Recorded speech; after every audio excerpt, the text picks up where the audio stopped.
गया। कंसेप्ट क्या पढ़ रहे थे? Allotment of security. तो बेसिक बेसिक चीजें पढ़ ली थी फटाफट। क्या क्या बेसिक चीजें पढ़ ली थी? 90% सब्सक्राइब, देन एप्लीकेशन वैल्यू 5% से कम नहीं, लेकिन 5% किसका? Nominal value of the security. ठीक है। फॉर्म पास 3 आरओसी को 30 दिन के अंदर, जिस दिन अलॉटमेंट किया 30 दिन के अंदर आरओसी को इन्फॉर्म करो। अब आपने जो भी अलॉटमेंट किया है किस रिस्पेक्ट में किया है? अलॉटी के लिस्ट के साथ भेजने का। फिर उन्होंने कहा जो लिस्ट है उसमें साइन भी करके देगा ऑफिसर। ठीक है। अब सिग्नेटरी वो ऑफिसर होगा, सिग्नेटरी या तो सीएस हो सकता है, डायरेक्टर हो सकता है। फिर उन्होंने बोला कि भैया अगर आपने अदर देन कैश खरीदा है तो हमें कॉन्ट्रैक्ट भी चाहिए, उसकी कॉपी। अगर कॉन्ट्रैक्ट नहीं है तो हमें प्रूफ चाहिए। ठीक है, कि उसका valuation and all register value का क्या रहेगा। प्लस उसके साथ उन्होंने क्या बोला, अगर आपने जो पर्टिकुलर्स लिखे हैं मान लिया जाएगा कि वो क्या है, डीम्ड कॉपी ऑफ कॉन्ट्रैक्ट लिखो, इंस्ट्रूमेंट लिखो, एक ही बात है। डन। चलिए अब एक कंसेप्ट क्या लिखा है, रिफंड ऑफ मनी। ऊपर अभी जो पहला पॉइंट पढ़ा ना कि 90% सब्सक्राइब होना चाहिए, अगर 90% सब्सक्राइब नहीं हुआ तो आपको पूरे पैसे रिटर्न करने पड़ेंगे। लॉजिक क्या है 90% का? प्रोजेक्ट के लिए सफिशिएंट पैसा होना चाहिए। भाई प्रोजेक्ट के लिए अगर सफिशिएंट पैसा ही नहीं है तो जितना भी पैसा मिल रहा है वो डूबने वाला है, तो बाकी सबके पैसे डूबने से बचाया जा सके इसलिए ये रूल रखा है। ठीक है। चलो, minimum amount not been subscribed, तो विद इन दी कितने डेज के अंदर?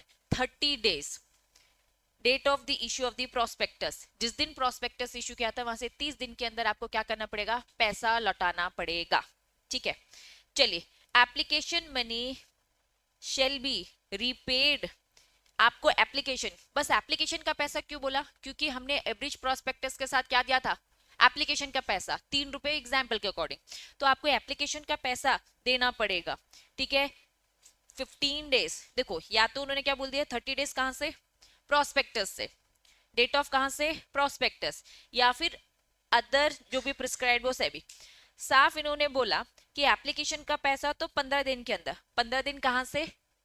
जब भी इशू क्लोज हुआ। फॉर एग्जाम्पल समझना, मैंने बोला 90, मुझे 10 लाख चाहिए। मुझे कितने चाहिए? 10 लाख चाहिए।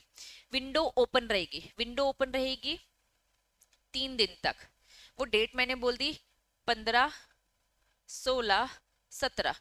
ये 3 दिन तक विंडो ओपन रहेगी। जिन जिन को मेरी कंपनी के शेयर्स खरीदना है खरीदो। बात समझ में आ रही है? इन 3 दिनों में 90% सब्सक्राइब हो जाना चाहिए। कब क्लोज हो गया? क्लोज कब हुआ ये बताओ? 17 को। यहां से 17 तारीख से गिनेंगे 15 दिन। तो जब भी इशू क्लोज होगा वहां से 15 दिन के अंदर, इशू क्लोज हुआ 17 तारीख को, हमें पता चल गया 60% है, 70%, 80% क्या है, 90% है। 90% तो कोई टेंशन नहीं, 90% नहीं हुआ, 80% हुआ, तो अब आपको क्या करना पड़ेगा? पूरा लौटाना पड़ेगा। लेकिन कंपनी भी बहुत होशियार होती है। कंपनी क्या करती है? अंडर राइटर को किस काम के लिए रखती है? इन्हीं सारे कामों के लिए, कि भाई अगर 90% नहीं हुआ तो अंडर राइटर, तूने कुछ कस्में वादे किए थे, कमीशन खाया था तूने कि भैया कुछ नफा नुकसान होगा, कुछ कमी होगी तो आप करोगे। लेकिन स्टिल इन सब के बाद भी अंडर राइटर भी इसे कवर नहीं कर पाता है, 90% नहीं होता है, तो रिफंड करना है 15 दिन के अंदर। लेकिन 15 दिन की कैलकुलेशन कहां से? जिस दिन इशू क्लोज हो जाएगा, विंडो बंद हो जाएगी। मेरे एग्जाम्पल के अकॉर्डिंग 17 तारीख को विंडो बंद है। If any such money is not repaid with in such period, 15 दिन के अंदर अगर आपने पैसे नहीं लौटाए तो ऑफिसर को पकड़ेंगे। Company who are the officer in default jointly or severally liable to repay with interest। जितना पैसा लिया था वो तो देना ही पड़ेगा, लेकिन इन्होंने साफ बोल दिया 15% इंटरेस्ट के साथ। अब थोड़ा डिटेल समझो। शॉर्ट में उन्होंने फिर से समझाया है, रिफंड करना है कितने दिन के अंदर? 15 दिन। 15 दिन कहां से? क्लोज। इंटरेस्ट भी देना पड़ेगा 15% के हिसाब से अगर डिफॉल्ट किया है। मतलब कि फॉर एग्जाम्पल 17 से 15 तारीख तक 15 दिन गिनो, कितने होते 15 दिन? अप्रोक्स बोलो चलो, कितनी तारीख तक? 2 तारीख तक। ये अभी जुलाई है, ठीक है, तो ये 2 तारीख हो गई आपकी अगस्त। ठीक है, बात समझ में आ रही है? रैंडमली लो, इतना कुछ डेट वेट में नहीं जाओ अभी। ठीक है, 15 दिन 2 तारीख। लेकिन आप लेट हो गए, आप 3 तारीख को दे रहे हो, आप 4 तारीख को दे रहे हो, तो अब यहां से आपका 15% इंटरेस्ट, मुझे मेरे 10,000 वापस मिलने थे, लेकिन अब 15% के हिसाब से और एक्स्ट्रा पैसे मिलेंगे। क्यों? क्योंकि ये अज्यूम कर लिया जाएगा इतने दिनों तक कंपनी ने अपने पास रखा। क्यों रखा? पक्का इसका यूज किया होगा, हमें अब इंटरेस्ट के साथ चाहिए। कंसेप्ट समझ में आ रहा है क्या? पक्का? तो 90% सब्सक्राइब होना चाहिए, नहीं हुआ तो क्या होगा?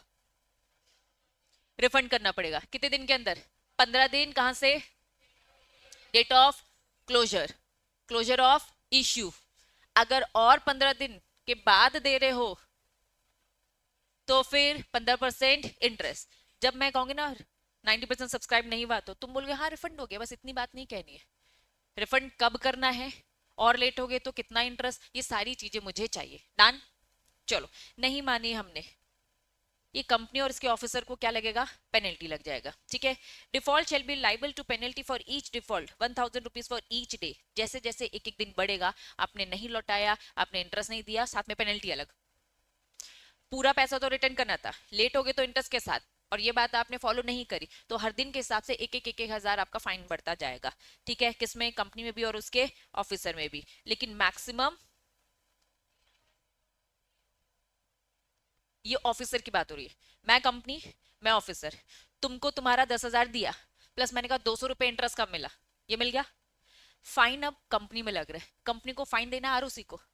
दैट वाज चालान, जो पुलिस ऑफिसर के पास जाता है ना, जैसे गवर्नमेंट खाते में जा रहा है, तो तुम्हें पैसा तो तुम्हें मिल रहा है, 10,000 तुम्हें तुम्हारे मिले, इंटरेस्ट तुम्हें मिला, लेकिन जो मुझ पे फाइन लगा ऑफिसर, जो सीएस ने अच्छे से काम नहीं किया, इसका फाइन आरओसी को देना है। सरकारी खाते में ये पैसा जाएगा, तुमको नहीं मिलेगा फाइन। पेनल्टी तुमको थोड़ी ना दी जाएगी। ठीक। चलो, तो क्या बोला इन्होंने? हर दिन एक हजार के अब मेरे ऊपर फाइन अलग से लगेगा, कंपनी में भी। ठीक। कंटिन्यू कब तक लगेगा? जितना दिन लेट होता है। लेकिन 1 lakh, 1 lakh which ever is less, 1 lakh से ज्यादा फाइन नहीं लगने वाला मुझ में, पेनल्टी। समझ में आ रही है क्या? पक्का? कुछ केसेस है, टोटल कितने केसेस दे रखे हैं? 4। हेडिंग बताओ क्या लिखा है? मतलब सारे केसेस किससे रिलेटेड है? अलॉटमेंट से रिलेटेड। चलो, सारे केसेस अलॉटमेंट से रिलेटेड। आओ एक बार कंसेप्ट पढ़े। चलो, गोपाल का case. reissue of the forfeited share is not considered a new allotment। सबसे पहले मुझे बता, क्या forfeit समझ में आता है? अगर कंपनी का शेयर मैंने इशू किया 10 रुपए में, ठीक है, अब ये 10 रुपए का अमाउंट 3 रुपए दे दिया, अलॉटमेंट 3 रुपए दे दिया, लेकिन अभी 2 रुपए फर्स्ट कॉल फाइनल कॉल नहीं दिया, तो कंपनी क्या करती है? आपके शेयर को फोरफिट कर लेती है। अब फोरफिट करने के बाद कंपनी ने इसको क्या किया? क्या किया कंपनी ने? री इशू कर दिया। तो अगर कंपनी ने री इशू कर दिया तो क्या इसको न्यू अलॉटमेंट मानेंगे? नहीं, उसी शेयर को जो कैंसिल कर दिया था, जो खत्म कर दिया था, उसको ही वापस से री इशू किया है, तो ये न्यू अलॉटमेंट नहीं है। ये केस स्टडीज में पूछा जा सकता है। पहला कंसेप्ट क्लियर है? No need to file return of allotment. जब भी अलॉटमेंट होता है तो आपको एक फॉर्म देना पड़ता है। कौन सा है ये फॉर्म? पास 3 देना पड़ता है। अभी पढ़ा ना PS3। PS3 क्या था? अलॉटमेंट करने का, 30 दिन के अंदर बताने का। तो ये फॉर्म आपको देना पड़ता है, ये फॉर्म आरओसी को देने की जरूरत है, क्योंकि पहली बार तो चला गया था ना। पहली बार जब अलॉटमेंट किया था, मैंने खुशी को, अनुकृति को दिया, क्या दिया? अलॉटमेंट। ठीक है, सबको अलॉटमेंट किया, तुम सबकी इंफॉर्मेशन मैंने क्या आरओसी को दे दी है? हाँ, दे दी है, पास 3 के फॉर्म्स के थ्रू दे दिया। अब खुशी और अनुकृति ने पैसा नहीं दिया, मैंने फोरफिट कर लिया, इस शेयर को वापस से रीइश्यू किया, तो इन्हीं के 2 को किया, बाकी सबका नहीं किया है ना। तो इन दोनों का ही किया, तो अलग से वापस से आरओसी को पास 3 के फॉर्म से बताने की जरूरत नहीं है। कंसेप्ट क्लियर है? दूसरा केस क्या बोलता है? If share are issued for less money, share issue हुआ और आपने उसका पैसा जितना एग्जैक्ट होता है उतना नहीं दिया, इन एडुकेट कंसिडरेशन, आपने उसका पूरा पैसा नहीं दिया। 10,000 के शेयर्स खरीदे, तो कायदे से आपको कितना पे करना चाहिए? 10,000। आपने 10,000 नहीं दिया, आपने कितना दिया? 5,000 दिया, आपने 6,000 दिया, तो रिमेनिंग आपको देना बनता है कि नहीं बनता है? देना बनता है। They are consider not fully paid, the shareholder has to be pay balance. अभी एक कंसेप्ट अभी हमने पिछला पढ़ा, उस कंसेप्ट के अकॉर्डिंग क्या थी? जमीन की वैल्यू कम ज्यादा आप कर सकते हो, चेक करने के लिए हमने किसको बैठा के रखा है? रजिस्टर्ड वैल्यूअर को, इसीलिए तो रखा है। अगर हमें पता चला कि आपने कम पैसा दिया है, दैट मीन्स कि क्या होगा बच्चों? क्या होगा? जमीन जैसे 1 करोड़ की है, जमीन कितने की है? मैंने बताई 1 करोड़ की, लेकिन एक्चुअल में वैल्यू कितनी थी? 20 लाख। मुझे 1 करोड़ के हिसाब से शेयर इशू कर दिया, बाद में मैं पकड़ी जाती हूँ कि भाई तेरी तो 20 लाख की थी, तो बाकी पैसे तो मुझे देने ही पड़ेंगे क्योंकि उतने का शेयर सर्टिफिकेट आपके पास आ गया है। कुल मिलाकर सीन बस इतना है, अगर आपने कम पैसे दिए हैं या फिर कम वैल्यू वाली प्रॉपर्टी दी है एट एनी केस, ठीक है, नॉट फुल्ली पेड और शेल्डर को बाकी बैलेंस पे करना पड़ेगा अगर उसको उतने की ओनरशिप रखनी है तो। Next third case, if the buyer give the anything other than cash, जैसे कि जमीन या फिर गुड्स।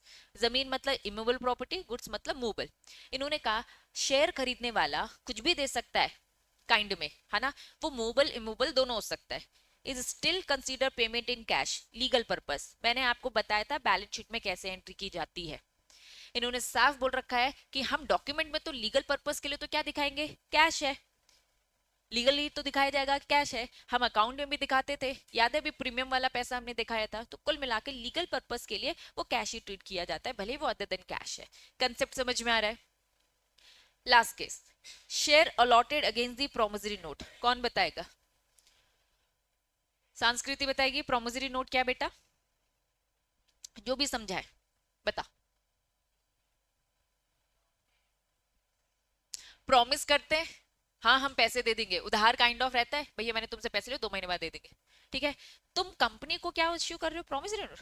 शेयर अलॉट किया है, मैंने शेयर अलॉट किया और तुमने मुझे प्रॉमिसरी नोट लिख कर दे दिया, क्या लिख कर दे दिया कि दीदी आपने जो 10,000 रुपए शेयर 10,000 का जो शेयर दिया ना, पक्का मैं तो आपको ना 2 महीने बाद दे दूंगा, चलेगा क्या? नहीं। तो अगर प्रॉमिसरी नोट दिया है, फ्यूचर पेमेंट का प्रॉमिस बोला है, ये साफ साफ वैलिड नहीं है।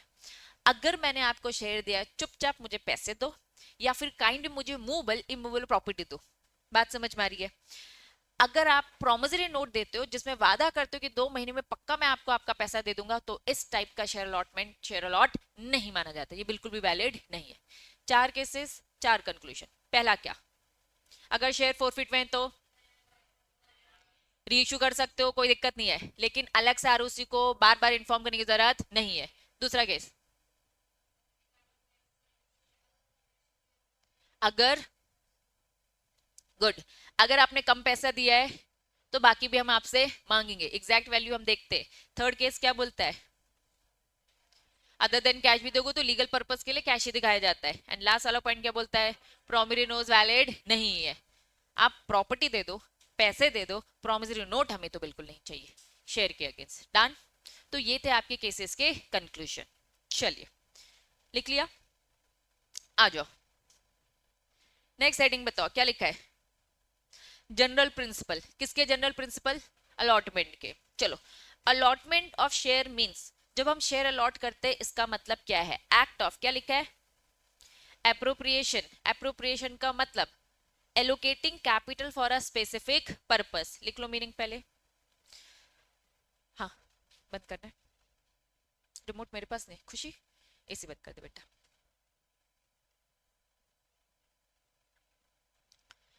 तो अलॉटमेंट ऑफ शेयर मतलब क्या है, शेयर कैपिटल हम आपको अलॉट करें कि भाई आपका इतना पैसा आपने दिया जिसके बदले में आपको सर्टिफिकेट मिला। चलो, ये अलॉटमेंट करने वाली अथॉरिटी कौन है, प्रोसेस फिर से मैं आपको बता रही हूँ, समझना। तुम हो पब्लिक, मैं हूं आईटेक्स कंपनी, डन। मैं आपको 2 चीजें दूंगी, कौन सी वो 2 चीजें बताओ। एवरेज प्रोस्पेक्टस, साथ में एप्लीकेशन दिया, तुम बदले में मुझे क्या दोगे, या तो तुम कहोगे नहीं हमें प्रोस्पेक्टस में बिल्कुल मजा नहीं है, हम पैसे नहीं देंगे, तुम फॉर्म भरोगे नहीं, तुम लोग को लगा नहीं हमें इंटरेस्ट है, तो तुम एप्लीकेशन भरोगे, अपना नाम एड्रेस पता लिखोगे और साथ में एप्लीकेशन मनी दे दोगे। मेरे पास आ गया, डन। 90% सब्सक्राइब होगा तो ही मैं आगे जाऊंगी, नहीं तो नहीं। 90% सब्सक्राइब हो गया। अब मैं और ऑफिसर अभिषेक सर मीटिंग करेंगे, बोर्ड मीटिंग, बोर्ड मीटिंग में डिसाइड करेंगे कि भाई एप्लीकेशन तो ज्यादा आ गई, पढ़ा होगा तुमने, ओवर सब्सक्राइब हो गया, हमने 10 लाख मांगा, हमें तो भाई 1 लाख, सॉरी 10,20,000 मिल गया, ज्यादा मिल गया, ओवर सब्सक्राइब हो गया, किसी को रिजेक्ट करूंगी या फिर सबका प्रपोर्शन कम करूंगी, ऐसे होता है। तो सबको या तो मैं थोड़ा थोड़ा थोड़ा दे दूंगी, किसी ने 10 मांगा तो 8 दे दूंगी, किसी ने 5 मांगा तो भैया 4 दे दूंगी, ठीक है। लेकिन या फिर जिसने जितना मांगा है दे दो और बाकी कुछ लोग को कैंसिल कर दो। अब ये बोर्ड मीटिंग में डिसाइड होगा। मैं रॉकेश अभिषेक सर ने तुम सबको रिजेक्ट कर दिया, तुम सबको मना कर दिया, तो बोर्ड ऑफ डायरेक्टर की मर्जी, जिसको देना है वो दे, जिसको नहीं देना उसको ना दे। चलो, तो कुछ जनरल बातें पढ़ेंगे, जनरल प्रिंसिपल। जनरल प्रिंसिपल में सबसे पहली बात अलॉटमेंट की, अलॉटमेंट की प्रॉपर अथॉरिटी डिसाइड कौन करता है कि किसको देना है और किसको नहीं, किसको अलॉट करना है किसको अलॉट नहीं, तो वो कौन है, बोर्ड ऑफ डायरेक्टर। तो प्रॉपर अथॉरिटी समझ में आ गई। दूसरी इंपॉर्टेंट बात, ये बोर्ड ऑफ डायरेक्टर जल्दी से जल्दी बताए, रीजनेबल टाइम पे बताए, तो भैया 2 महीने के अंदर बता दे, अलॉट कर दे, मतलब within the period of 2 months from the date of allotment. अब समझना क्या, मैंने रॉकेट सर ने अभिषेक सर ने आज मीटिंग करी और हमने डिसाइड किया कि तुम इस साइड वाले जो बच्चे बैठे इन सबको हमें देना है। इन सबको सबसे पहले ईमेल कर दिया जाएगा, प्रोसेस समझना, इन सबको सबसे पहले क्या कर दिया जाएगा, ईमेल। ईमेल में हम बोलेंगे अलॉटमेंट लेटर, अलॉटमेंट लेटर, ठीक है। बाकी बाकी हम प्रोसेस में लेंगे, प्रोसेस में लेंगे भैया छाप के देना है सर्टिफिकेट एंड ऑल, अगर फिजिकल फॉर्म में देना है तो जो भी है, ठीक है। तो इन सब में उन्होंने बोल दिया सेक्शन 56 आगे चल के हम पढ़ेंगे, इन्होंने कहा कि भैया अलॉटमेंट सिक्योरिटीज का जल्दी से जल्दी रीजनेबल टाइम पे हो जाना चाहिए। 56 सेक्शन बोलता है within the 2 months from the date of allotment in case of the allotment of any of its share, तो 2 महीने के अंदर हो जाना चाहिए। नेक्स्ट, एब्सोल्यूट और अनकंडीशनल होना चाहिए। हमने प्रोस्पेक्टस में सारी बातें कर दी थी, अब अलॉटमेंट क्या है, अलग से हम कोई कंडीशन देंगे, क्या ये बात समझ में आ रही है, नहीं, जो बात होनी थी प्रोस्पेक्टस में होगी, लिखी है। तो आपका जो भी अलॉटमेंट होगा वो एब्सोल्यूट और अनकंडीशनल होगा, मतलब इसमें कोई भी कंडीशन रखी नहीं जाएगी। नेक्स्ट, अलॉटमेंट क्या होना चाहिए, कम्युनिकेटेड होना चाहिए ना। मैंने मन में रखा हाँ मैं तुमको दूंगी, तुमको पता ही नहीं है कि भैया हुआ कि नहीं, इसलिए पहले मैंने ईमेल क्या कर दिया, अलॉटमेंट लेटर तुम्हें दे दिया। धीरे धीरे फॉर्मेलिटी वाले काम होते रहेंगे। तो कम्युनिकेट होना चाहिए, कंपनी शेयर होल्डर को बताए कि भैया तुमको अलॉट हो गए, इनको बताए तुमको रिजेक्ट हो गए, हम 15 दिन में तुम्हारा पैसा रिटर्न कर देंगे, अगर हम लेट हो गए तो फिर हम उनको इंटरेस्ट भी देंगे, ठीक। अलॉटमेंट अगेंस्ट दी क्या, against the application money, section 2 का 55 require that person should agree writing to become a member. भाई एप्लीकेशन मनी ही तो दिया था, अब हम क्या कर रहे हैं, हाँ हम अलॉट कर रहे हैं, मतलब अब हम आपको मेंबर बना रहे हैं on the basis of application money. अब धीरे धीरे अब हम आपको अलॉटमेंट, अलॉटमेंट में पैसा हम तुम्हें अलॉटमेंट कर रहे हैं, दैट मीन्स और 3 रुपए मांग रहे हैं। क्या मेरी बात समझ में आ रही है, हमने अलॉट कर दिया, अब चुपचाप बैठे रह गए क्या, नहीं, पैसा दो, अलॉटमेंट का भी पैसा दो। हमने आपको अभी ईमेल किया अलॉटमेंट, अब हम आपके घर पे जब तक मिलेगा आप हमें 3 रुपए और देंगे, फिर जब हमें जरूरत होगी हम फर्स्ट कॉल फाइनल कॉल करके पूरी प्रोसेस करेंगे, लेकिन एक बार में एप्लीकेशन में पूरा पैसा मांग ले तो सारी झंझटें खत्म। समझ में आ रही बातें। लास्ट, अलॉटमेंट नॉट बी, क्या लिखा है, अलॉटमेंट ऐसा बिल्कुल भी मत करना जो लॉ के अगेंस्ट हो, ठीक है। If securities are allotted on the application of the minor, जैसे कि आपने बहुत सारी एप्लीकेशन आई, माइनर की भी एप्लीकेशन आई थी, हमने माइनर को दे दिया, माइनर को दे सकते हैं क्या, इंडियन कॉन्ट्रैक्ट एक्ट क्या बोलता है, माइनर को बिल्कुल नहीं दे सकते। माइनर के साथ कौन आएगा, उसका गार्जियन आएगा, गार्जियन के नाम पे, मतलब अगर आप माइनर हो आप लोग, बड़े हो गए तुम लोग, क्या एज है बेटा महक, कितनी एज है, ठीक है माइनर है हमारी बच्ची, ठीक है। तो ये अपने नाम पे शेयर ले सकते क्या, बिल्कुल भी नहीं, क्या करना पड़ेगा पेरेंट्स के, ठीक है। तो माइनर को नहीं देना है कंपनी, अब जो ये डायरेक्टर ना बैठ के यही तो देखेंगे, देखो छोटी कंपनी तो डायरेक्टर देख रहे, नहीं तो पूरे ऑफिसर्स लगे होंगे, डांस ए ना लाइक इधर ही रहो।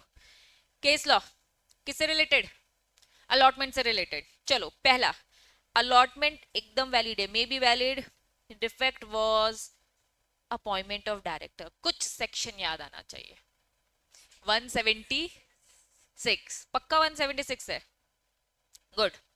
क्या बोलता है 176, ये कौन बताएगा, शुरभी बता।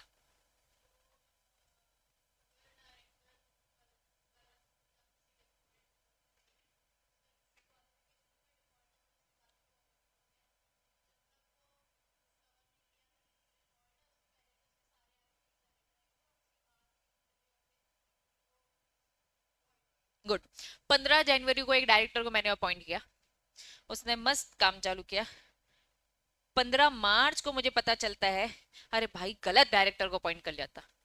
तो 15 जनवरी से लेके 15 मार्च तक, इन 2 महीने तक के जितने भी काम होंगे डायरेक्टर के क्या होंगे, वैलिड, क्योंकि अपॉइंट करते वक्त गलती करी थी, जिस दिन पता चला उसके बाद के काम गलत, लेकिन उन 2 महीनों में जो भी काम किए सब वैलिड। सेक्शन 176 यही बोलता है जो हम आगे स्टार्टिंग के चैप्टर्स में पढ़ चुके, वापस आएंगे। allotment may be valid even if some defect was in appointment of the director। मैंने अभी आपको बताया प्रॉपर अथॉरिटी कौन होती है अलॉटमेंट की, बोर्ड ऑफ डायरेक्टर, मैं, रॉकी सर, अभिषेक सर, हम तीन डायरेक्टर, ठीक है। रॉकी सर का अपॉइंटमेंट गलत था, लेकिन उन्होंने डिसीजन लिया कि तुम लोगों को अलॉट करना है। तो रॉकी सर के चक्कर में क्या तुम लोग के शेयर्स ऐसे छीन लेंगे क्या जबरदस्ती? नहीं भाई, इन 2 महीनों में जो भी काम किया सब वैलिड है, उन्होंने जितने कॉन्ट्रैक्ट किया सब वैलिड है। तो साफ इन्होंने बोला कि भैया अलॉटमेंट जिस डायरेक्टर ने किया था, वन ऑफ द डायरेक्टर उसमें से क्या था, सही नहीं था, तब भी वो अलॉटमेंट वैलिड है। पहला केस समझ में आया। दूसरा, अलॉटमेंट बाय अ डायरेक्टर, क्या लिखा है, irregularly constitute may be ratified by the regular board of director। ये क्या है इरेगुलरली का मतलब बताया था मैंने, प्रोसेस गड़बड़ है, उन्होंने सही प्रोसेस नहीं फॉलो करी। तो इन्होंने कहा कि रेगुलर जो दूसरे बोर्ड ऑफ डायरेक्टर वो चाहे तो इसे रेटिफाई कर सकते हैं, मतलब ठीक कर सकते हैं। क्यों? क्योंकि आर्टिकल की चीजें फॉलो नहीं करी, तो आर्टिकल वाली चीजें, गलतियों को तो ठीक किया जा सकता है। क्या कंसेप्ट समझ में आ रहा है? पहले दो केस समझ में आया। जब अलॉटमेंट किया था तो क्या हुआ था, बोर्ड ऑफ डायरेक्टर अपॉइंटमेंट, उनका अपॉइंटमेंट सही नहीं था तो उनने अलॉटमेंट किया तो सही है। ऐसे सेकंड केस क्या बोलता है, अगर आपने सही प्रोसेस नहीं फॉलो करी तो दूसरे डायरेक्टर इसे ठीक कर सकते हैं। ठीक है, चलिए next, director who was join in the allotment to himself. थोड़ी लैंग्वेज समझो, अलॉटमेंट टू हिमसेल्फ। मैं, रॉकी सर, अभिषेक सर, हम तीन लोग डायरेक्टर, ठीक है। हम शेयर अलॉट कर रहे हैं और शेयर अलॉट करने में तुम सबको भी अलॉट हुआ है, साथ में मैंने अपने आप को भी अलॉट किया। डिफरेंस समझना। अभी इसमें क्या हुआ है, नॉर्मल लोगों को भी अलॉटमेंट गया है और मैंने भी शेयर खरीदे, वन ऑफ द डायरेक्टर भी अपने आप को अलॉट कर रहा है। Stop for aliasing the invalidation of the allotment. अब मेरा मन नहीं कर रहा है शेयर को लेने का, और मुझे पता चला मेरा अपॉइंटमेंट तो गड़बड़ है, मेरा अपॉइंटमेंट तो गड़बड़ है। तो मेरा ही अपॉइंटमेंट गड़बड़ था, इस डिसीजन में मैं भी बैठी थी, तुम सबको भी दिया और अपने आप को भी दिया। तुम सबको जो दिया है वो सही रहेगा कि गलत रहेगा, पहले तो ये बताओ। सही रहेगा। जो मैंने अपने आप को भी दिया है वो भी क्या होगा, सही रहेगा। डायरेक्टर ये बोलकर मुकर नहीं सकता। ये टर्म याद आ रहा है, ये क्या लिखा है, डायरेक्टर को खुद को हम बोल रहे स्टॉप करे, डायरेक्टर जो तुम बोल रहे ना कि नहीं नहीं नहीं मुझे नहीं चाहिए शेयर, तो ये नहीं चलेगा। बाकी लोगों को भी दिया हुआ सही है और जो तुमने अपने आप को अलॉट किया है वो भी सही है। आओ एग्जाम्पल के थ्रू। मिस्टर एक्स डायरेक्टर है किसमें, एबीसी लिमिटेड में। He participate in the board meeting. वो इस बोर्ड मीटिंग में बैठता है जिस मीटिंग में शेयर अलॉट किए जा रहे, और शेयर अलॉट किसे किए जा रहे, उसे खुद को, हिमसेल्फ को। लेटर ही सेज, बाद में बोलता है दिस अलॉटमेंट इज इनवैलिड। वो क्या कह रहे हैं, भैया ये अलॉटमेंट बिल्कुल भी सही नहीं है, because I don't want the share, मुझे ये शेयर नहीं देना है, और वो मीटिंग भी सही नहीं है। He can't deny it now, अब ये मना नहीं कर सकता, because he agree and took part in the decision himself, खुद ही उस डिसीजन में वो बैठा था। तो ही इज स्टॉप, मतलब लीगली उसे रोका जा रहा है from saying the allotment is invalid. क्या ये बात समझ में आ रही है? पक्का? तो पहला वाला केस और इस थर्ड वाले केस में डिफरेंस है। पहले वाले केस में दूसरे को दिया जा रहा था, इसमें वो खुद को दे रहा है। अब जब उसे नहीं लेना है तो फिर वो मना कर रहा है, तो ऐसा चलेगा क्या? नहीं। नेक्स्ट, डी वाला point, company dispatch the letter of allotment. अब आपको 2 महीने में पूरा अलॉटमेंट का प्रोसेस करना है, ताकि जब ये लेटर आपके पास आएगा तो आप बदले में क्या दोगे, अलॉटमेंट का पैसा। एप्लीकेशन का पैसा कैसे मिलता है समझ में आ गया। अलॉटमेंट का पैसा क्या ऐसे होगा, आपके पास लेटर आएगा, उसे आप पढ़ोगे और पढ़ने के बाद फिर उसमें लिखा होगा सब, अब हमें आपसे 3 रुपए चाहिए, तो आप अलॉटमेंट का पैसा दोगे। चलो, कंपनी ने क्या किया, लेटर ऑफ अलॉटमेंट का जो लेटर है उसे डिस्पैच कर दिया टू हिम, लेकिन वो लेटर नहीं पहुंचा, ठीक है। He was still liable the balance amount due on the share. Company ने अपना बेस्ट दिया, गलती किसने करी, बीच में वो मीडिएटर जो वो लेटर पहुंचाने का काम कर रहा था, वो पोस्ट ऑफिस हो सकता है, तो पोस्ट ऑफिस को तो आप जानते ही हो, थोड़ी लेट लतीत है, कुछ भी हो सकता है, ठीक है, लेट हो गया या फिर नहीं पहुंच पाया, जो भी है। लेकिन सामने वाला ये बोल के मुकर थोड़ी ना सकता है, तुमको हमने ईमेल तो कर ही दिया था कि तुम्हें अलॉट हो गया। अब तुम्हारे पास लेटर पहुंचने में जो टाइम लगा वो टाइम लगा, ठीक है, इससे तुम अपने लाइबिलिटी से पीछे नहीं हट सकते। क्या ये बात समझ में आ रही है? Next, no proper allotment unless inform. अभी ऊपर पढ़ा था, कम्युनिकेटेड होना चाहिए। जब तक आपने इन्फॉर्म ही नहीं किया वो प्रॉपर अलॉटमेंट है ही नहीं। हमने ये जो प्रिंसिपल्स पढ़े ना, ये 6 प्रिंसिपल याद रखना, ये जनरल प्रिंसिपल है अलॉटमेंट के। अगर ये प्रिंसिपल फॉलो नहीं करे तो अलॉटमेंट माना ही नहीं जाएगा। एक बार फिर से वापस से, पहला क्या है, जनरल प्रिंसिपल क्या है, साफ बोला, अलॉट करने के लिए कौन है, बोर्ड ऑफ डायरेक्टर। लेकिन अलॉटमेंट अगर किसी सीएस ने किया है तो वो सही अलॉटमेंट नहीं है, क्योंकि प्रॉपर अथॉरिटी कौन सी है, बोर्ड। मतलब एग्जाम में घुमा फिरा कर पूछा जाएगा। दूसरा पॉइंट क्या बोला भैया, 2 महीने के अंदर allotment, reasonable time, reasonable time 2 महीने, वो भी दूसरा सेक्शन बोलता है। अलॉटमेंट क्या होना चाहिए, बिना कोई कंडीशन के होना चाहिए। अलॉटमेंट क्या होना चाहिए, कम्युनिकेटेड होना चाहिए। अलॉटमेंट आपको किस बेसिस मिल रहा है, on the basis of application. और अलॉटमेंट कोई भी लॉ का कॉन्ट्रावेंट नहीं होना चाहिए। तो साफ लास्ट वाला केस सेम बोलता है भैया जब तक बताए नहीं हो तब तक प्रॉपर अलॉटमेंट नहीं है। कैसे समझ में आ गए, पक्का, खत्म यहां पर अलॉटमेंट। तो अभी आपने जो इश्यू अलॉटमेंट पढ़ा था, जनरल अभी बातें बताई। अब इन्होंने कहा अब कोई जनरल नहीं बताएंगे, क्योंकि जो जनरल बातें थी, अगर आप नोटिस करोगे तो ये पब्लिक ऑफर पढ़ा आपने अभी तक, जो भी पढ़ा क्या पढ़ा, पब्लिक ऑफर। इस पब्लिक ऑफर में कैसे एप्लीकेशन देते हैं, इस पब्लिक ऑफर में कैसे अलॉटमेंट देते हैं, ये आपको उन्होंने प्रोसेस बताई थोड़ी सी डिटेल में। थोड़ी सी पिक्चर क्लियर हो गई होगी कि कैसे प्रैक्टिकली काम होता है।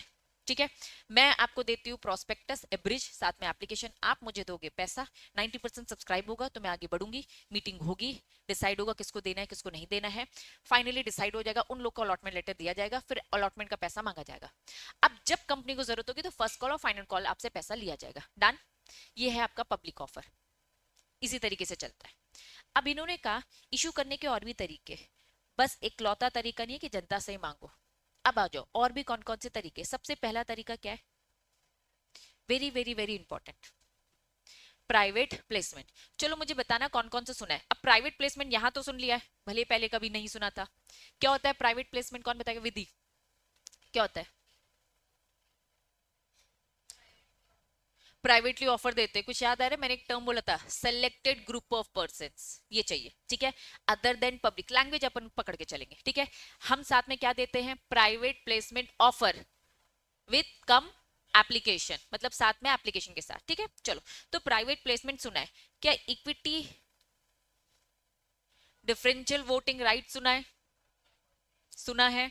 चलो, प्रेफरेंस शेयर सुना है, बचपन से जरूर ना, इक्विटी होता है प्रेफरेंस होता है, दोनों का डिफरेंस ही पढ़ते आ रहे हो। Right issue existing share holder को देते हैं। एम्प्लॉय स्टॉक ऑप्शन स्कीम, अच्छा ये वाला पॉइंट और ये वाला पॉइंट दिख रहा है, दोनों एम्प्लॉय को दिए जा रहे, दोनों क्या दिए जा रहे, ये भी एम्प्लॉय को ये भी एम्प्लॉय को, ठीक है। फिर बोनस सुना है, राइट इश्यू सुना है।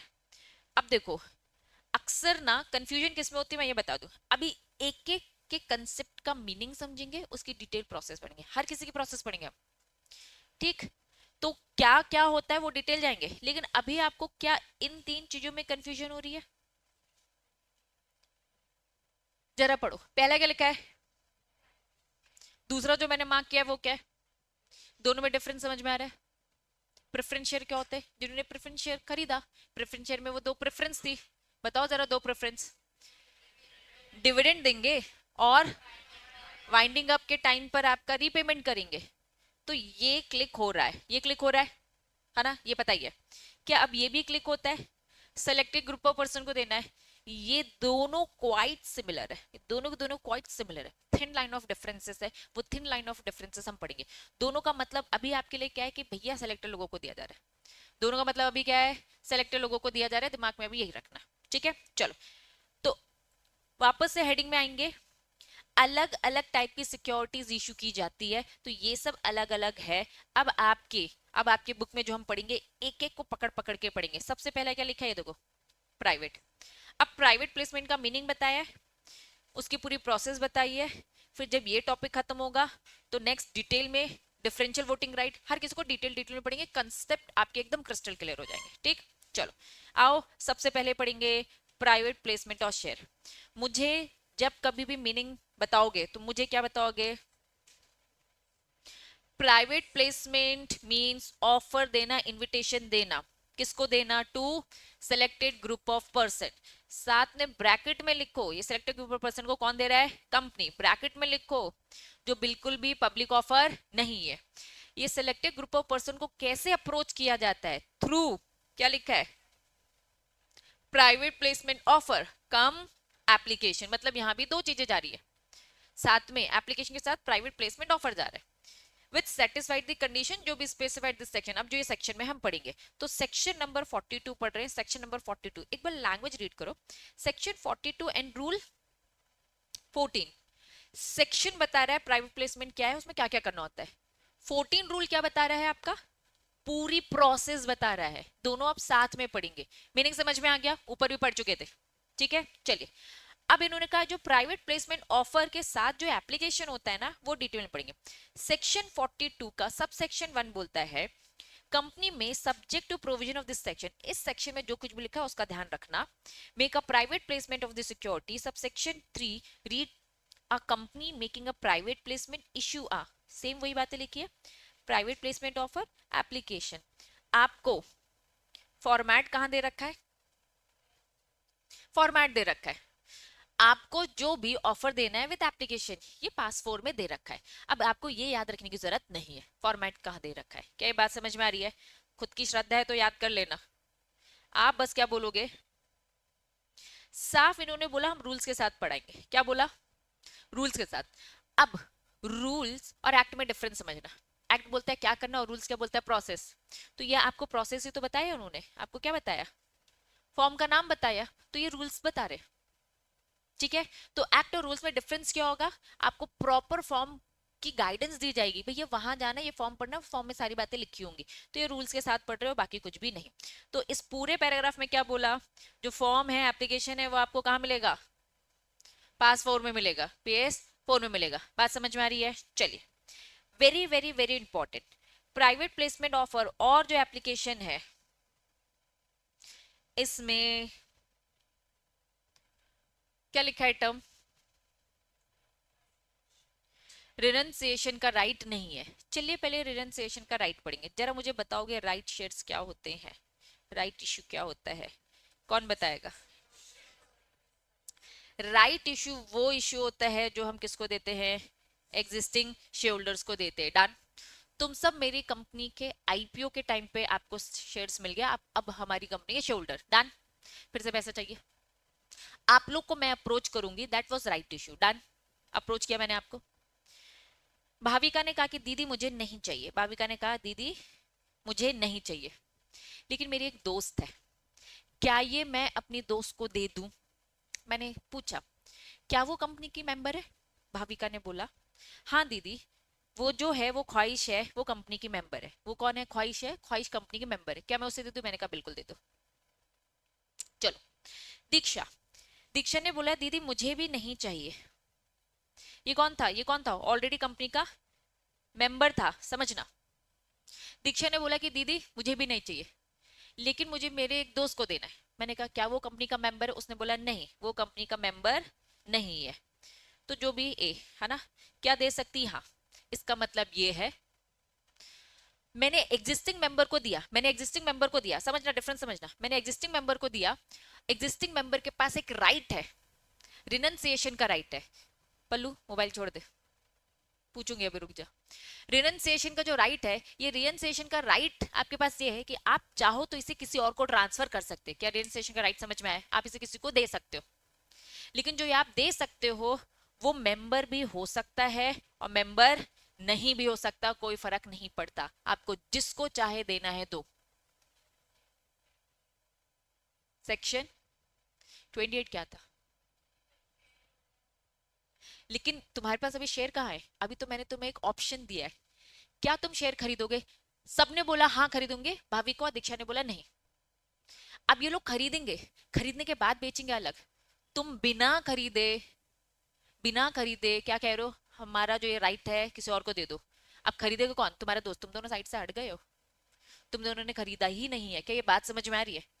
अनुष्का ने खरीदा, दिशा ने खरीदा, अनुकृति ने खरीदा, खुशी ने खरीदा, तुम लोगों ने खरीद लिया, तुम्हारा हो गया। अब इसके बाद तुम्हें ऊंचे दाम में बेचना है तो बेचो। राइट इश्यू हमने आपको दिया है, पहली प्रेफरेंस दी है। अब तुम्हें लग रहा है मार्केट में ना अच्छी वैल्यू है इसकी, कंपनी ने 100 रुपए में दिया है, अब क्योंकि कंपनी के पास पैसा अच्छा है, गुडविल अच्छा है, अब मार्केट में 100 रुपए की चीज 200 रुपए में बिक रही है, तुम लोग बेच दो। लेकिन तुमको कंपनी में कोई ज्यादा इंटरेस्ट नहीं है, तो तुम दोनों ने क्या किया, अपना राइट किसी और को दे दिया, मतलब कि आपने खरीदा ही नहीं है। क्या बोला, दीदी ये जो आपने हमें जो ऑप्शन दिया ना खरीदने का, ये मेरे दोस्त को दे दो, मैं तुम्हारे दोस्त को दे दूंगी।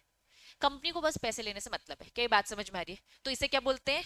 Right of renunciation. पहले बताओ, right of renunciation, right issue में होता है रिनंसिएशन का राइट। ये समझ में आया? आगे चल के अभी पढ़ाऊंगी, लेकिन अब इसकी लैंग्वेज पढ़ो, मुझे बताओ ये क्या बोल रहा है। पढ़ो लैंग्वेज इस लाइन को जो मैंने अभी पढ़ाया। ऑप्शन नहीं है। मैंने अंबानी को अप्रोच किया ना, मुझे अंबानी ही चाहिए। अंबानी ने बोला, मुकेश अंबानी ने बोला सुनील अंबानी को दे दूं, सॉरी सुनील नहीं, अनिल अंबानी को दे दूं। तो मैंने कहा नहीं, आपके पास रिनंसिएशन का राइट नहीं है। तो रिनंसिएशन का राइट राइट इशू में होता है, आगे चल के पढ़ेंगे। कंसेप्ट मैंने समझा दिया अब आपको। अब ये क्या बोल रहा है? प्राइवेट प्लेसमेंट में मैंने सेलेक्ट किया तुम लोगों को, तुमको ही मिलेगा। तुम ये राइट किसी और को ट्रांसफर नहीं कर सकते। सेलेक्टेड ग्रुप ऑफ पर्सन मैंने सेलेक्ट किए, मैंने 50 लोग की लिस्ट बनाई है भाई। तुम कह रहे हो नहीं यार मेरे दोस्त को जगह दे दो, अरे नहीं देना यार। राइट इशू में ये ऑप्शंस होते हैं, प्राइवेट प्लेसमेंट ये ऑप्शंस नहीं होते, क्योंकि हम सेलेक्टेड लोगों को चाहते हैं इस कंपनी में, है ना, इक्विटी शेयर करना, ओनरशिप देना। बात समझ में आ रही है? पक्का? हाँ, तुम भी मना कर सकती हो। ऑप्शन तुम्हारे पास क्या है? दीदी नहीं चाहिए, किसी को मत दो ना, ये एक ऑप्शन है। इट वॉज जस्ट लाइक ये कूपन दे दिया मैंने तुम्हें, तुमको शॉपिंग करनी है, क्योंकि शॉपिंग करने के लिए 1500 तो देने पड़ेंगे, हमें नहीं करनी है, 2000 है, दोस्त को कूपन दे दिया। बात समझ में आई? लेकिन प्राइवेट प्लेसमेंट कोई कूपन नहीं, आपको तो आप ही को मिलने वाला है, आप ही को शॉपिंग करनी है, आपके अलावा किसी और को नहीं। क्या बात समझ में आ रही है? पक्का? चलो, तो प्राइवेट प्लेसमेंट का पहले बताओ मीनिंग समझ में आया? प्राइवेट प्लेसमेंट जो ये ऑफर एप्लीकेशन के साथ आएगा, तो वो रूल्स बताए उन्होंने कि भैया ये फॉर्म में मिलेगा। फिर इसी में उन्होंने एक बात बता दी, भैया इसमें रिनंसिएशन राइट नहीं होता है, या तो आप लोगे या तो रिजेक्ट करोगे। लेकिन राइट इशू में क्या है? या तो आप लोगे, या तो रिजेक्ट कर लोगे, या तो किसी और को। मतलब आपके पास 3 ऑप्शन आ गए ना, हाँ बोलो ना बोलो, किसी और को दे दो। प्राइवेट प्लेसमेंट क्या बोल रहा है? बस हाँ और ना, खत्म, कोई तीसरा ऑप्शन है, डन डन। इसे अगर तुम लोग भूले, है ना, तो पिटोगे, क्योंकि इसमें केस स्टडीज आ जाते हैं ना बच्चा। चलो, maximum number of person to whom the offer can be, ये सिलेक्टेड लोग कितने हो सकते हैं? Who offer can be made and other incidental matters, तो साफ इन्होंने बोला नॉट एक्सीडिंग 200 से ज्यादा नहीं, 200 से ज्यादा नहीं। बात थोड़ी अब समझना। आइडेंटिफाइड, जब भी बोर्ड ऑफ डायरेक्टर सेलेक्ट करेंगे लोगों को कि कितने लोगों को देना है, तो कभी भी 200 से ज्यादा नहीं होने चाहिए। इन 200 में उन्होंने कहा कि हम कुछ लोगों को हटा रहे हैं, अभी एक्सक्लूड कर रहे हैं। बड़े प्लेयर्स, क्वालिफाइड इंस्टीट्यूशनल बायर्स, बड़े प्लेयर्स को हटा दिया और छोटे लोग को हटा दिया। तो फंसी कौन सी जनता? Middle class. ये मिडिल क्लास का तो रोना है ही ना हर जगह। ये महंगाई किसके सर पे आती है? मिडिल क्लास के सर पे, है ना। कुछ नहीं, प्राइवेट प्लेसमेंट है, प्राइवेट प्लेसमेंट में आप किसको अप्रोच करोगे? 200 लोग मैक्सिमम अप्रोच कर सकते हो, और उनमें क्वालिफाइड इंस्टीट्यूशनल बायर्स नहीं होंगे। क्वालिफाइड इंस्टीट्यूशनल बायर्स की एक लंबी चौड़ी लिस्ट होती है, जिसमें बड़े बड़े प्लेयर्स आते हैं, जिसमें बैंक्स आ जाते हैं सारे, ठीक है, म्यूचुअल फंड, सब बड़े प्लेयर्स आते हैं। उनको हटा दो, एम्प्लॉयज को हटा दो, ठीक है, क्योंकि वो लोग ज्यादा मोटा पैसा देखते हैं, एम्प्लॉय छोटे हैं, वैसे हम इनको डिस्काउंट देते हैं। क्या ये बात समझ में आई? तो इनके बीच के जो भी होंगे, उन 200 लोगों को सेलेक्ट करेगी बोर्ड ऑफ डायरेक्टर खुद से, ठीक है, लेकिन 200 लोग से ज्यादा नहीं। अब आप क्या दे रहे हो? प्राइवेट प्लेसमेंट हो रहा है, प्राइवेट प्लेसमेंट ऑफर लिखा है। जब भी पब्लिक ऑफर लिखा रहता है, जरा मुझे बताओ पब्लिक ऑफर में क्या क्या आता है, जरा कंसेप्ट समझू तुम लोग के, कितना समझ में आया? पब्लिक ऑफर में क्या आता है? आईपीओ, और थोड़ा और डिटेल। आईपीओ में क्या लेकर आ रहे हो? इक्विटी, डिबेंचर, क्या लेके आ रहे हो? कुछ भी लेके आ सकते हैं, जनता के लिए कुछ भी ला सकते हैं, इक्विटी भी ला सकते हैं, डेट भी ला सकते हैं, डिबेंचर ला सकते हैं। क्या ये बात समझ में आ रही है? पक्का? अब मैं कह रही हूँ ये पब्लिक ऑफर की बात नहीं हो रही है, प्राइवेट प्लेसमेंट की बात हो रही है। तो प्राइवेट प्लेसमेंट में क्या लेके आ सकती हूँ? इक्विटी भी ला सकते हो और डेट भी ला सकते हो। जब जनता के लिए मैं डेट लेकर आ सकती हूँ, तो मैं प्राइवेट में भी तो ला सकती हूँ ना डेट। अगर यहाँ पे इन्होंने ये लिखा है 200 लोगों की लिमिट है, तो 200 लोगों को आप क्या दे रहे हो? समझो, रेकनेट मतलब क्या होता है? कैलकुलेट करना। Calculate individually each kind of security. इन्होंने कहा इक्विटी दे रहे हो, इक्विटी दो, प्रेफरेंस दे रहे हो, प्रेफरेंस दो, डिबेंचर दे रहे हो, डिबेंचर दो। प्राइवेटली जब आप अप्रोच कर रहे हो, तो प्राइवेटली जब आप, मैंने कहा कि चलो मैं मुकेश अंबानी को अप्रोच कर रही हूँ, तो मुकेश अंबानी को मैं क्या दे सकती हूँ? क्या दे सकती हूँ? इक्विटी भी दे सकती हूँ, प्रेफरेंस भी दे सकती हूँ और डिबेंचर भी। लेकिन यहाँ इंपॉर्टेंट क्या है समझो, इंडिविजुअली, इंडिविजुअली मतलब 200, ये भी 200 इंडिविजुअली, ये भी 200 इंडिविजुअली। समझो अब कितने लोगों को मैं इशू कर सकती हूं, मैक्सिमम 200 लोग, 200 ईच। 200 इक्विटी दे सकती हूँ, तुम सारे 200 लोग हो, तुम सबको इक्विटी दिए। 200 अलग प्रेफरेंस दे सकती हूँ, 200 अलग डिबेंचर। मतलब ये 200 की लिमिट को इन्होंने अच्छे से जस्टिफाई किया है, तो ये 200 लोग जो हैं वो ईच इंडिविजुअली कैलकुलेट किए जाएंगे। ये लैंग्वेज एक बार फिर से रीड करो, जो ये नीचे की रेकमेंड इंडिविजुअली ईच, मुझे बताओ क्या लैंग्वेज समझ में आए। It is further clarified that restriction aforesaid would be, जो ऊपर हमने 200 की लिमिट बताई है, रेकमेंड मतलब calculate individually each kind of security. Her security के लिए 200 200 200 की लिमिट है, तो इनकी 200 है, इनकी 200 है, इनकी 200 है। ऐसे नहीं कि इक्विटी को 200 दे दिया तो अब हम डिबेंचर नहीं दे सकते, दे सकते, कोई दिक्कत नहीं है। कंसेप्ट क्लियर है? चलो एक केस बनाते हैं, ठीक है। ABC private limited, ABC private limited, मैं रोकेश अभिषेक सर, ऑलरेडी 3 है, 3 कौन है, शेयर होल्डर है, ठीक है। अभिषेक सर, रोकेश सर और मैं, कितने हैं, 3 शेयर होल्डर। मैं प्राइवेट प्लेसमेंट ला रही हूँ, तो मेरी लिमिट क्या है, 200। क्या मैं ला सकती हूँ, कितने बच्चे बोल रहे ला सकती हूँ, इक्विटी लेकर आई हूँ, इक्विटी लेकर आई हूँ मैं, इसमें लेके आ सकती हूँ। कितने बच्चे बोल रहे लेकर आ सकते हैं, हाथ खड़े करो जरा गिनो। ये 203 लोग हो गए। प्राइवेट कंपनी की मैक्सिमम लिमिट कितनी है, तो कितने हो गए टोटल, हम 3 ऑलरेडी है, हम 3 ऑलरेडी है, और 200 और इक्विटी लेकर आ रहे हैं प्राइवेट प्लेसमेंट, 200 लोगों को इकट्ठा करें, तो क्या हम ला सकते हैं क्या? नहीं नहीं, हमने तो 200 पढ़ा, दीदी 200 तो ला सकते हैं भाई, बाकी का भी तो कंसेप्ट देखो, इसलिए मैंने बोला मैं रॉकेश अभिषेक ऑलरेडी शेयर होल्डर है, हम इसमें थोड़ी ना ध्यान देंगे, हमें तो 200 की लिमिट याद है बस। मैक्सिमम कितना ला सकते हैं, 197 लेके आ सकते हैं ना। क्या ये बात समझ में, ऐसे मैंने पहले ही बोल दिया, मैं इक्विटी की बात करूँ, इक्विटी से लो काउंट होते हैं ना। चलो अब मैं 200 के डिबेंचर लेकर आ रही हूँ, लेके आ सकती हूँ 200 के डिबेंचर। संस्कृत तो ना बोल रही है, डिबेंचर होल्डर, भाई प्राइवेट कंपनी में किसको काउंट किया जाता है, इक्विटी होल्डर की 200 की लिमिट होती ना, डिबेंचर की क्या लिमिट। क्या ये बात समझ में आ रही है, केस तो कैसे भी घुमाया जा सकता है ना। तुमको क्या लग रहा है, तुमको मीनिंग पूछेंगे, बताओ प्राइवेट प्लेसमेंट की मैक्सिमम लिमिट क्या होती है, भाई तुमसे केस पूछेंगे। क्या ये बात समझ में आ रही है?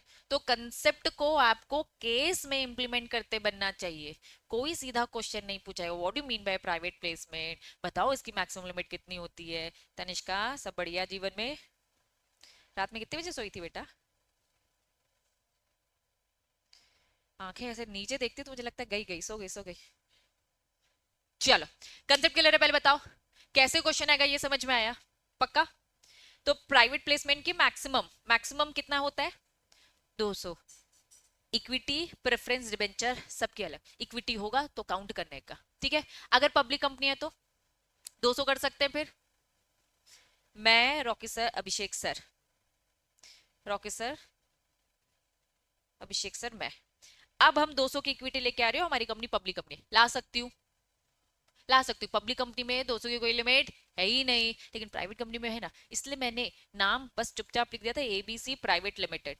अगर मैं बोलती सुनो ये प्राइवेट है, सुनो ये प्राइवेट है, तब तुम जानते हो अच्छा अच्छा प्राइवेट है। क्या जब तुम अपना क्वेश्चन रीड करोगे तो उसमें कोई तुम्हें होगा वार्निंग देने वाला, नहीं ना। तो इसलिए अच्छे से पढ़ने का, ठीक है, याद रखना सारी चीजें अच्छे से पढ़ो, ठीक है। लेकिन कभी कभी दीदी मोर स्टडी हो जाती है, मोर कंफ्यूजन हो जाती है ना। चलो यहाँ तक चीजें क्लियर है। क्वालिफाइड इंस्टीट्यूशनल बायर्स को एक्सक्लूड किया, 2 लोगों को एक्सक्लूड किया काउंटिंग में, 2 लोगों को नहीं, अपन को 200 की लिमिट में उन लोग को रखना ही नहीं है, ठीक है। क्वालिफाइड बायर्स को, इंस्टीट्यूशनल बायर्स को, और दूसरा एम्प्लॉयज को। क्वालिफाइड इंस्टीट्यूशनल बायर्स मींस, इन्होंने कहा भैया सेबी ने बता के रखी है लंबी चौड़ी लिस्ट, और सेबी इससे क्या करती रहती है, लिस्ट को बदलती रहती है, ठीक है। बड़े प्लेयर्स आते हैं इसमें, जैसे कि बड़े प्लेयर्स में सबसे पहले आता है आपका बैंक, सारे सारे आ जाते हैं, देन आपके म्यूचुअल फंड्स आ जाते हैं, कुछ ऐसे टर्म्स आते हैं जो अभी आपने सुने भी नहीं है, तो अभी मान के चलो बड़े प्लेयर्स है, लिस्ट सेबी देती है, दैट्स इट। एम्प्लॉय तो जानते हो ना, कंपनी के एम्प्लॉयज, डन। अगर कंपनी लिस्टेड है या कंपनी अनलिस्टेड है, more than prescribe the number of the person. Where a company listed and unlisted make an offer, allot, invite, subscription, allot, enter into agreement to allot security more than prescribed, जो भी है, साफ इन्होंने बोला 200 की maximum limit है, कोई भी 200 से ज्यादा करता है तो मान लिया जाएगा वो कंपनी क्या बन गई है।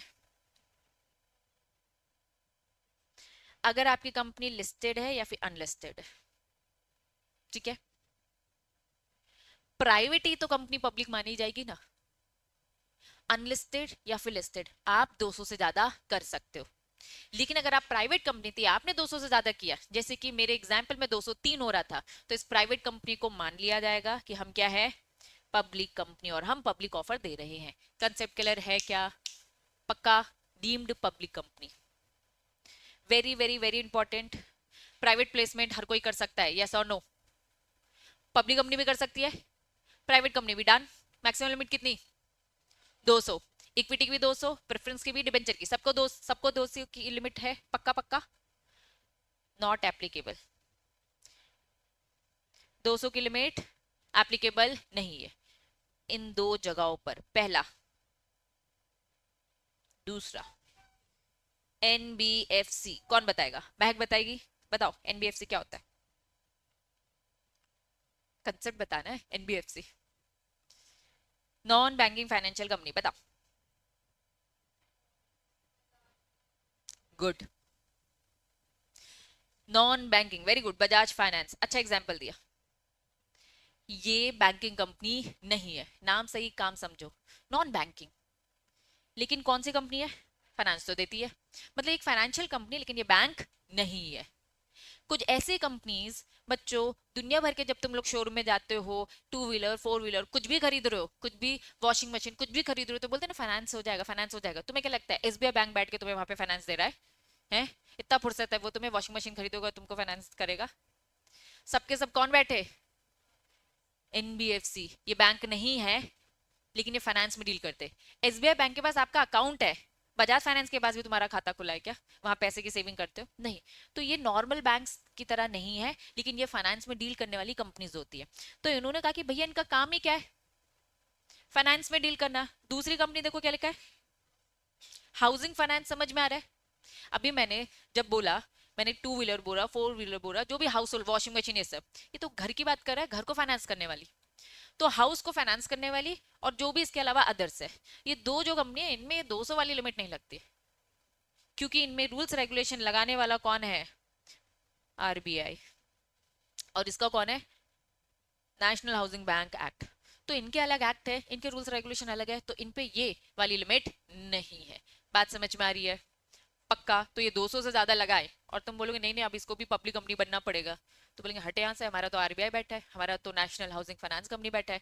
समझ में आ रहा है? पक्का? तो एग्जाम में बोल दिया जाएगा कि ये एबीसी एक हाउसिंग फाइनेंस कंपनी है, इन्होंने 200 से ज्यादा इशू कर लिया।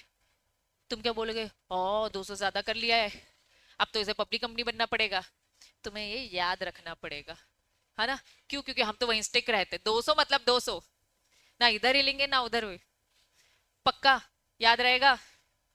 नहीं भूल जाएंगे। एप्लीकेशन टू पढ़ो, जल्दी पढ़ो, क्या लिखा है?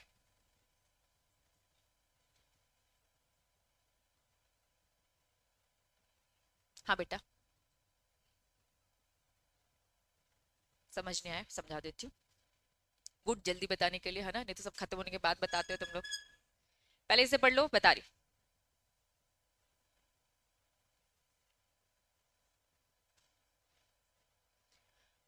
पल्लू जी आप बताएंगे? हाँ हाँ, बाकी सब तो पढ़ते दिख रहे हैं मुझे। आपको अलग से समय दिया जाएगा, एक्स्ट्रा स्पेशल स्पेशल चाइल्ड हो आप, है ना? आप ही हो वो सितारे जमीन के, है ना? नालायक लड़का है। कुछ अलग है? क्या है बताओ? एवरी आइडेंटिफाई पर्सन, 200 लोगों की लिस्ट बनाई। अब मैक्सिमम 200 बोले, तुमको 50 करना है 50 करो, 60 करना है 60 करो, मर्जी आपकी। विलिंग टू सब्सक्राइब, जिसे भी डायरेक्टर ने आइडेंटिफाई करो, तुम हो सिलेक्टेड लोग, तो आपको सब्सक्राइब करना है, करो।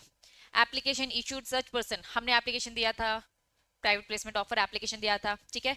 तो सब्सक्राइब मनी पेड बाय, या तो क्या दोगे, चेक दोगे, या तो डिमांड ड्राफ्ट। आज की डेट में कोई डिमांड ड्राफ्ट यूज नहीं करता, पुरानी चीजें, लेकिन हाँ एक जमाने में बहुत यूज होती थी, ठीक है। चेक यूज करना है, डिमांड ड्राफ्ट या फिर अदर बैंकिंग चैनल, लेकिन नॉट इन कैश। कैश में पैसा नहीं चाहिए भैया, ये प्राइवेट प्लेसमेंट है, डायरेक्टर ने खुद आइडेंटिफाई किया, मतलब तुम लोग कैश में डील कर लो, किसी को कुछ पता भी नहीं चलेगा, हमें प्रूफ चाहिए। चेक, डिमांड ड्राफ्ट या फिर कोई भी अदर बैंकिंग चैनल। आज की डेट में यूपीआई तो इतना स्ट्रांग हो चुका है ना, या फिर इंटरनेट बैंकिंग है, ये सारे ऑप्शंस है, तो जो भी अदर बैंकिंग चैनल आपको यूज करना है करो, लेकिन कैश में डील नहीं करने का। कंसेप्ट क्लियर है? चलो ऊपर एक डाउट है वापस। अभी शुरू भी हमने एक एग्जाम्पल पढ़ा, फिर से उस एग्जाम्पल में आते। एबीसी प्राइवेट लिमिटेड, यस और नो? 3 शेयर होल्डर है ऑलरेडी, 3 शेयर होल्डर है। अब मुझे अगर इक्विटी इशू करना है, इक्विटी प्राइवेट प्लेसमेंट मुझे अगर करना है, तो प्राइवेटली अगर मुझे किसी को देना है, इक्विटी शेयर्स देने हैं, तो मैक्सिमम कितने लोगों को दे सकती हूँ? 200। क्या इस गिवन कंपनी के केस में क्या मैं 200 को दे सकती हूँ? क्यों, क्या रीजन है? हाँ मतलब हमारी 200 की लिमिट क्रॉस हो रही है, तो मान लिया जाएगा, लेकिन तब भी हमने 200 इशू कर दिए, हमारी कंपनी के सीएस ने ध्यान नहीं दिया, या सीएस था ही नहीं, ठीक है, उसने 200 इशू कर दिया, तो मान लिया जाएगा कि अब से हम क्या हैं, पब्लिक। लेकिन कौन सी पब्लिक? Deemed public company. याद आया? अब हमें पब्लिक कंपनी की तरह ट्रीट किया जाएगा, हमें और एक्स्ट्रा फॉर्मेलिटीज करनी पड़ेगी जो एक पब्लिक कंपनी करती है, वो इस कंसेप्ट को समझा रहा है। क्लियर है? चलो वापस से उसकी लाइन एक बार जो रीड कराऊं, जो तुम्हें कनेक्ट करेगी, ये वाली लाइन सब ध्यान देना। More than the prescribe number of share, अगर अलॉट हमने कर दिया more than the prescribe, prescribe मतलब 200 से ज्यादा, तो deemed to the public offer, इसे हम पब्लिक ऑफर मानेंगे। और पब्लिक ऑफर तो दे कौन सकती है? Only public company, private company तो दे नहीं सकती थी। पब्लिक ऑफर है तो अब पब्लिक कंपनी वाली या तो अपने आप को कम कर लो, या तो अपने आप को पब्लिक कंपनी में कन्वर्ट कर लो, दो ऑप्शन है, दोनों ऑप्शन में से जो करना है करो। डन। चलिए next heading, time limit for the allotment of payment of the interest और रिफंड। कुछ चीजें रिपीट लगेंगी। हमने नॉर्मल पब्लिक ऑफर पढ़ा था, पब्लिक ऑफर में कितने दिन के अंदर रिफंड करना था? 15 दिन। 15 दिन कहां से? Closure of issue. अगर लेट हो गए, 16वें दिन में दिया तो इंटरेस्ट। आओ, अब हमने प्राइवेट प्लेसमेंट किया है, पब्लिक ऑफर नहीं है, प्राइवेट। अलॉटमेंट ऑफ सिक्योरिटीज, वहां पे भी 2 महीने में करना था, है ना। यहाँ पे भी बोला 60 days from the receipt of the application money. If not allotted तो भैया रिपे कर दो, रिफंड कर दो एप्लीकेशन मनी। कितने दिन के अंदर? सेम 15 दिन के अंदर, लेकिन फ्रॉम द एक्सपायरी ऑफ, इन्होंने बोला हमारा 15 दिन कहां से? जब 60 days खत्म हो जाएंगे, ठीक है। नहीं पे किया 15 दिन के अंदर, तो वहां कितना परसेंट था? अब ना बस दिक्कत क्या है, पब्लिक ऑफर की प्रोसेस और ये प्राइवेट प्लेसमेंट की, और क्या बस दो ही है? अभी तो बोनस, इक्विटी राइट, प्रेफरेंस सब पढ़ना है। तो अब आपको बस यही याद रखना है, हो सके तो एक टेबल बना लो छोटा सा, जो जो कॉमन चीजें आ रही है, लेकिन डेट उसमें डिफरेंस, डेटा उसमें डिफरेंस हो रहा है, ठीक है। तो एक टेबल बनाओ, टेबल में क्या बनाने का, कि अगर पब्लिक ऑफर लाने का तो 15 दिन, 15 दिन में रिफंड करना है, ऐसे लिखो। रिफंड क्या करना है? 15 दिन में, लेकिन 15 दिन कहां से? From the closure of issue. Private placement ये भी 15 दिन, लेकिन 15 दिन कहां से? फ्रॉम दी जब 60 डे एक्सपायर होंगे। फिर इसमें लिखो, इसमें कितना इंटरेस्ट है, इसमें कितना इंटरेस्ट है? 15%। इसमें कितना इंटरेस्ट है? 12%। अब आगे चल के ये टेबल आपकी बढ़ती जाएगी, तो प्लीज स्टार्टिंग में या एंड में कहीं ये टेबल अच्छे से स्टिक कर लेंगे। अभी से बनाते जाओगे तो बस इसमें फिल करना होगा, बाद में इतना दिमाग नहीं लगा सकते, भूल जाओगे। जो डेटा इस टाइप का, तो उसकी छोटी छोटी छोटी टेबल बनाएंगे, भैया इस केस में ये, इस केस में ये। क्लियर है? एक बार टेबल देखोगे ऑटोमेटिकली आंखों को याद हो जाएगा। डन? बना रहे हो? लेकिन स्पेस यहाँ पे प्रॉपर छोड़ना, क्योंकि अभी आगे और चीजें एड ऑन होंगी। जहां कहीं भी ऐसे टाइप का डेटा आएगा जहां पे थोड़ा सा डेटा हमें याद करने में मुश्किल आ सकती है, उन सब में टेबल बनाना रूल है तुम्हारा, ठीक। 1 मिनट बच्चों, 2 मिनट बस, ये कंसेप्ट देखो कितना बच्चा है, हाँ थोड़ा ही बच्चा है।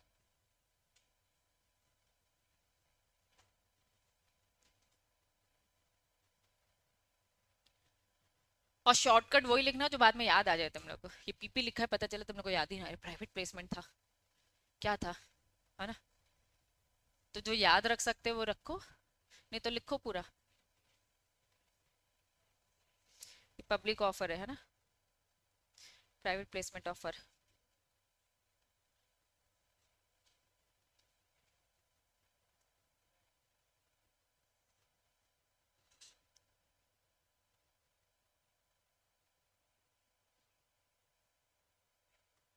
ऐसी जगह लिखना नीचे भी जगह हो साइड में भी जगह हो, क्योंकि हर चीज फिल होता जाएगा।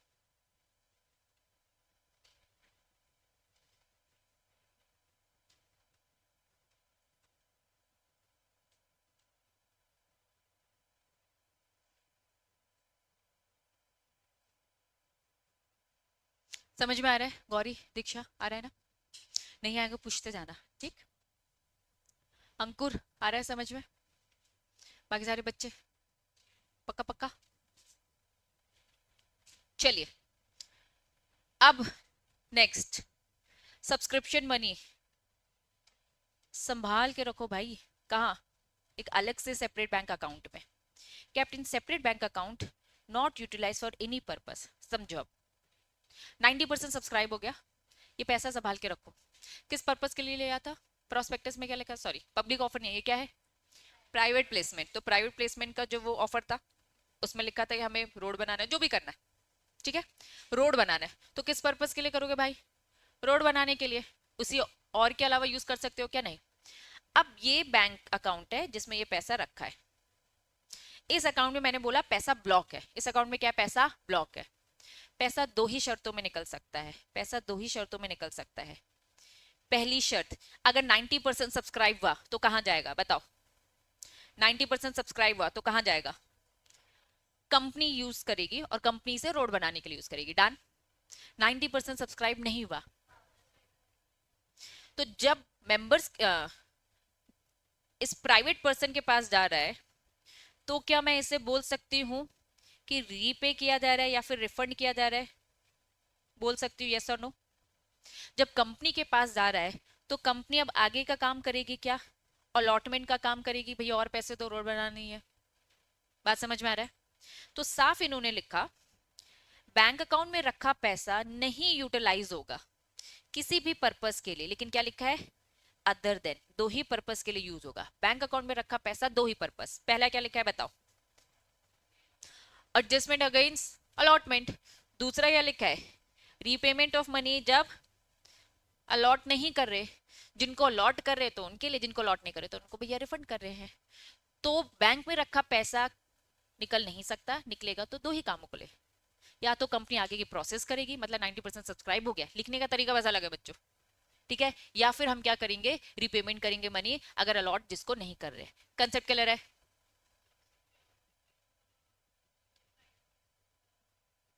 हाँ, मतलब कि देखो एक बार में एक ही काम कर रहे, ठीक है। अभी हमने क्या किया? इशू किया हमने, अगर 12 रुपए में किया तो security premium account totally different है, लेकिन वो अब 10 रुपए की बात हो रही है, ठीक है। अभी बैंक अकाउंट में रखा पूरा 12 रुपए, अभी बैंक अकाउंट में रखा पूरा 12 रुपए, 12 रुपए में से 90% सब्सक्राइब हुआ तो कंपनी के पास गया, कंपनी अब 2 रुपए अलग से सिक्योरिटी प्रीमियम अकाउंट में रख लेगी, अब वो बाकी के 10 रुपए की प्रोसेस करेगी। समझ में आए? तो दो अलग डिफरेंट अकाउंट है, ठीक है। पूरा 12 रुपए देना पड़ेगा, लिया है तुमने महंगा था, ठीक। चलो लास्ट टॉपिक क्या लिखा है बताओ? क्यों? तुम तो कंपनी हो, कंपनी तो सारी इंफॉर्मेशन होती है, क्योंकि प्राइवेट प्लेसमेंट है, जनता को कुछ भी बताने की जरूरत नहीं है। No company shall issue security under this section shall be release any.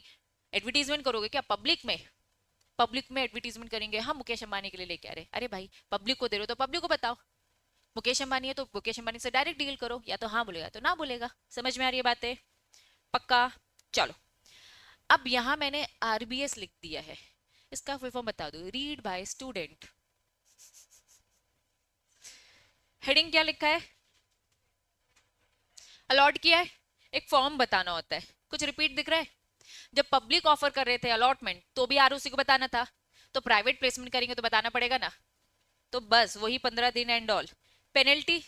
नहीं आरओसी को बताओगे तो पेनल्टी लगेगी, रीड करोगे, पेनल्टी लगेगी। अब यहाँ पे जितनी हमने चीजें पढ़ी थी पब्लिक ऑफर को लेके, सारी चीजें कॉपी पेस्ट किसको लेकर है? प्राइवेट प्लेसमेंट को लेकर। पेनल्टी कितनी क्या लगेगी रीड करोगे। Condition applicable for the private placement, ये मैं पढ़ूंगी, ये अभी नहीं। एक बार मैं पढ़ाऊंगी, है ना। जैसे क्या लिखा है जरा बताओ। आज मीटिंग में मैं पूछ रही हूँ, मैं 50 लोग की लिस्ट बना रही हूँ, मैं इनको प्राइवेटली प्लेस करना चाहती हूँ, तुम लोग सब स्पेशल रेजोल्यूशन पास करो। अगर हाँ बोलोगे तो आगे बढ़ेंगे, अदरवाइज नहीं। तो क्या लिखा है, स्पेशल रेजोल्यूशन शोल्डर का लगेगा, ये समझ में आ रहा है, मीटिंग कराऊंगी वगैरह वगैरह। एक्सप्लेनेटरी स्टेटमेंट बताया था, जब जब स्पेशल रेजोल्यूशन पास होता है एक्सप्लेनेटरी स्टेटमेंट दिया जाता है। डिटेल में बताऊंगी किनको देना चाहती हूँ, नाम एड्रेस कौन है वैल्यूअर, सबकी पूरी इंफॉर्मेशन बताऊंगी। नोटिस के साथ जाएगा घर पर पढ़ के आने का, यहाँ बस आपको स्पेशल रेजोल्यूशन पास करना है, समझ में आ रहा है। तो एक्सप्लेनेटरी स्टेटमेंट में सारी डिटेल्स बता देंगे, एक बार इसे रीड करोगे। नेक्स्ट क्या लिखा है, किसको दिया है, 50 लोग की लिस्ट थी, अलग से रिकॉर्ड मेंटेन करना पड़ेगा। फॉर्मेट कहाँ दे रखा है, पास 5 में बोल रखा है, हमने तुम्हें फॉर्मेट दे दिया, पहले नाम लिखो, एड्रेस लिखो, नंबर ऑफ शेयर्स लिखो, फॉर्मेट बता के रखा है, कॉपी करो। आरओसी को वही इन्फॉर्म करो। पास 3 क्यों करना है, अलॉटमेंट के कारण। एमजीटी 14 क्यों करना है, स्पेशल रेजोल्यूशन के चक्कर में। बात समझ में आ रही है, अब क्या कुछ बचा, पढ़ना तीनों ही पड़ेगा, ये मैंने शॉर्ट में बता दिया।